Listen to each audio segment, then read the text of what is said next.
तो सीजन 5 के लास्ट में हमने देखा था कि जियावियान ने अपना 3 ईयर एग्रीमेंट पूरा कर दिया है, जिसके बाद यूनिवर्सेट के साथ उसकी फाइट हो चुकी थी और यहाँ जियावियान को मालूम हो जाता है कि वो इतना ज्यादा पावरफुल नहीं, जिसकी वजह से उसे मजबूरन गामा एम्पायर को छोड़कर जाना पड़ता है। इसके अलावा जियावियान खुद से वादा करता है कि वो खुद को बहुत ज्यादा स्ट्रॉन्ग करेगा ताकि वो खुद के और अपने प्यारों की हिफाजत कर सके। अब यहाँ battle through the haven season 6 में जियावियान की एक नई कहानी शुरू होने वाली है, जिसके पहले सीन में हम जुनीर को देखते हैं, जिसे मिस्टर लिन जियावियान की सारी कहानी के बारे में बता रहा था कि कैसे उसकी यूनिवर्सेट से फाइट हो गई और वहाँ पर क्वीन मेडुसा ने भी उसकी काफी मदद की। यहाँ मिस्टर लिन जुनीर को ये बात भी बता देता है कि आखिर में जियावियान वहाँ से बचकर निकल गया, जो सुनकर जुनीर काफी ज्यादा खुश हो गई थी। वो मुस्कुराते हुए कहती है कि मैं हमेशा से जानती थी कि जियावियान काफी ज्यादा कमाल का इंसान है, नहीं तो क्वीन मेडुसा जैसी खतरनाक औरत उसकी मदद क्यों करती। ये सुनकर मिस्टर लिन कहता है कि हाँ, तुमने एक बात तो बिल्कुल सही कही कि क्वीन मेडुसा की चॉइस बिल्कुल भी बुरी नहीं है, उसने जियावियान की मदद करके काफी अच्छा काम किया, लेकिन अभी मुझे लगता है कि जुनीर तुम्हें यहाँ से निकल जाना चाहिए क्योंकि जियाओ फैमिली की हालत काफी ज्यादा खराब है और हो सकता है कि जियाओ फैमिली के दुश्मन यहाँ आकर तुम पर भी अटैक कर दे। जिस पर जुनीर उससे कहती है कि क्या तुम्हें मालूम है कि इस वक्त जियावियान कहाँ पर है। ये सुनकर मिस्टर लिन जुनीर को बताता है कि मेरे अंदाजे के मुताबिक इस वक्त वो रेगिस्तान में होगा और हो सकता है कि वो कैनन एकेडमी की तरफ बढ़ रहा हो।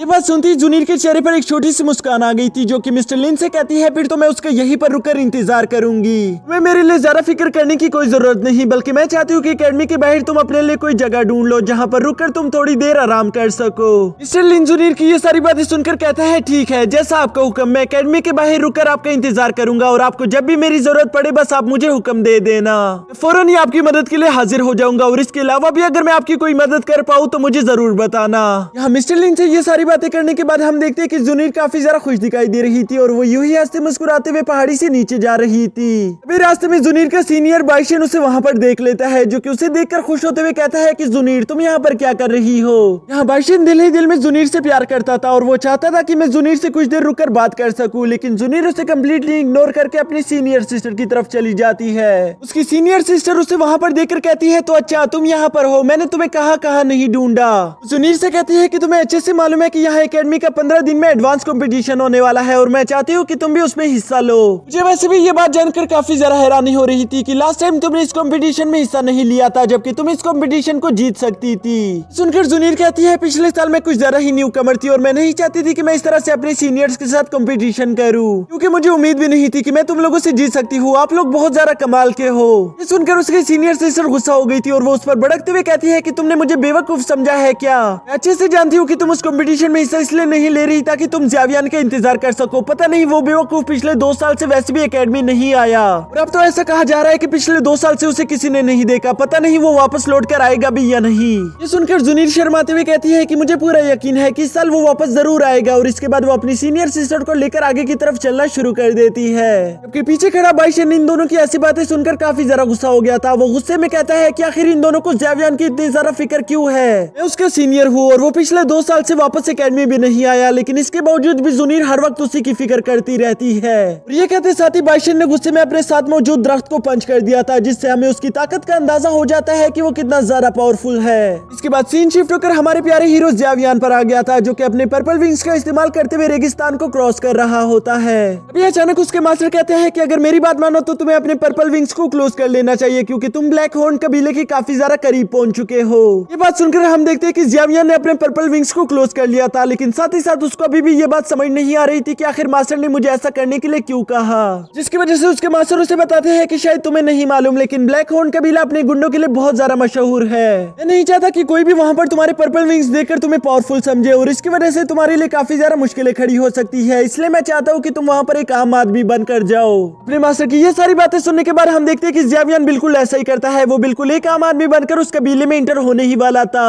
अभी अचानक हम देखते हैं कि जियावियान पर किसी ने वार्निंग के तौर पर एक एरो शूट कर दिया था, जिसे देखकर जियावियान थोड़ी देर के लिए पीछे हट जाता है, लेकिन इसके बावजूद भी जियावियान डरता नहीं, बल्कि वो ऊंची आवाज में कहता है कि मैं एक मुसाफिर हूँ जो कि यहाँ से गुजर रहा था। फिर मैंने आपका ये कबीला देखा तो मेरे दिमाग में आइडिया आया कि क्यों ना यहाँ पर रुकर अपने रास्ते का सामान खरीद लूं, अगर आप लोगों की इजाजत हो तो मैं ऐसा कर सकता हूँ। यहाँ जियावियान का ये सवाल सुनकर वहाँ पर अचानक से एक टकला निकलकर बाहर आ गया था, जो कि जियावियान को देखकर कहता है तो तुम यहाँ पर पहली दफा आए हो, इसीलिए शायद तुम्हें मालूम नहीं, लेकिन यहाँ पर इंटर होने से पहले तुम्हें 500 गोल्ड कॉइंस देने होंगे, वरना उसके बगैर हम तुम्हें यहाँ अंदर जाने नहीं दे सकते। यहाँ जियावियान उस टकले की बात सुनकर समझ गया था कि ये टकला मुझे लूटने की कोशिश कर रहा है, लेकिन इसके बावजूद भी वो चाहकर कुछ भी नहीं कर पा रहा था। यहाँ वो टकला ऊंची आवाज में कहता है कि मेरा टाइम जाया करना बंद करो, अगर तुम अंदर जाना चाहते हो तो तुम्हें उसके लिए 500 गोल्ड कॉइन देने होंगे, नहीं तो अभी के अभी वापस लौट जाओ। लेकिन हम जानते हैं कि ज़ियावियन के लिए अंदर जाना जरूरी था ताकि वो अपने लिए आगे के सफर का सामान खरीद सके, तो इसलिए उसके पास और कोई रास्ता नहीं बचता। वो अपने पास से 500 गोल्ड कॉइन निकालकर उस टकले को पकड़ा देता है, जिसके बाद हम देखते हैं कि उस टकले ने भी ज़ियावियन के लिए मेन गेट को ओपन करवा दिया था।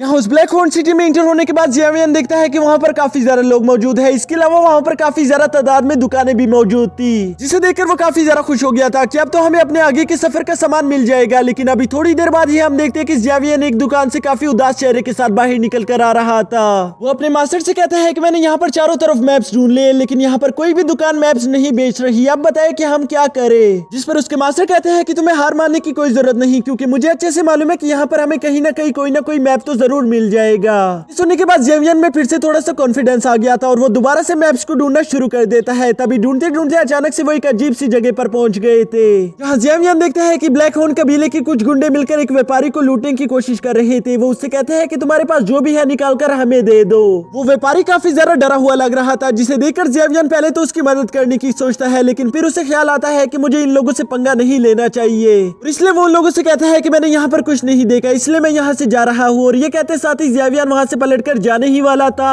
कि तभी उन गुंडों का लीडर अपने एक बंदे को इशारा करके कहता है कि जल्दी उसे जाकर रोक दो, इससे पहले कि वो यहाँ से जाकर किसी को हमारे बारे में बता दे। अपने मास्टर की तरफ से इशारा मिलती है हम देखते हैं कि वहाँ पर एक गुंडा ज़ियावियन के सामने आ गया था, जो उससे कहता है कि तुम्हारी किस्मत आज बहुत ज्यादा खराब है, क्योंकि हम यहाँ पर तुम्हें यूं ही जाने नहीं दे सकते, इसलिए तुम्हारे पास जो कुछ भी मौजूद है जल्द से जल्द निकाल कर हमारे हवाले कर दो। जिस पर ज़ियावियन उससे कहता है कि अगर ना किया तो तुम क्या कर लोगे। ये सुनकर तो उस गुंडे को काफी ज्यादा गुस्सा आ गया था, जिसकी वजह से वो फौरन उस पर अपनी तलवार से अटैक कर देता है। लेकिन हम देखते हैं कि ज़ियावियन ने बड़ी तेजी के साथ उसे डॉज करते हुए पीछे जंप कर दिया था, जहाँ वो बड़ी तेजी के साथ अपनी हैवी स्वॉर्ड निकालकर उस गुंडे पर अटैक कर देता है। ये देखकर बाकी के गुंडों ने भी ज़ियावियन पर अटैक करना शुरू कर दिया था। ज़ियावियन यहाँ पर बहुत ही ज्यादा कूल तरीके से इन गुंडों के सारे अटैक्स को डॉज कर रहा था, जिसके बाद वो अपने हैवी स्वॉर्ड से इन पर लगातार कुछ स्लैश अटैक्स कर देता है। इन थोड़ी सी स्लैश अटैक्स की वजह से हम देखते हैं कि वो गुंडे वहीं पर ढेर हो गई थी, जिसके बाद हम देखते हैं कि ज़ियावियन वहां से जाने ही लगा था, लेकिन तभी वो बिजनेसमैन वहां उसे पीछे से रोक देता है। वो ज़ियावियन से कहता है कि आपका बहुत बहुत शुक्रिया, आपने तो मेरी जान बचा ली। जिस पर ज़ियावियन उससे कहता है कि कोई बात नहीं।